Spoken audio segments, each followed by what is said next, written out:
إذ قالت الملائكة يا مريم إن الله يبشرك بكلمة منه اسمه المسيح عيسى ابن مريم وجيها في الدنيا والآخرة ومن المقربين ويكلم الناس في المهد وكهلا ومن الصالحين.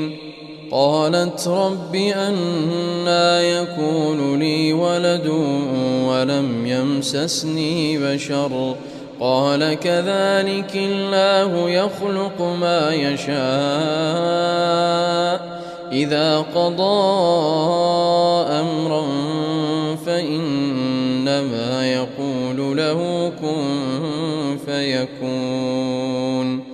ويعلمه الكتاب والحكمة والتوراة والإنجيل ورسولا إلى بني إسرائيل أني قد جئتكم بآية من ربكم أني أخلق لكم من الطين كهيئة الطير فأنفخ فيه فيكون طيرا بإذن الله وأبرئ الأكمه والأبرص وأحيي الموتى بإذن الله وأنبئكم بما تأكلون وما تدخرون في بيوتكم إن في ذلك لآية لكم إن كنتم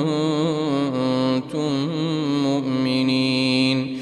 ومصدقا لما بين يدي من التوراة ولأحل لكم بعض الذي حرم عليكم وجئتكم بآية من ربكم فاتقوا الله وأطيعون إن الله ربي وربكم فاعبدوه هذا صراط مستقيم.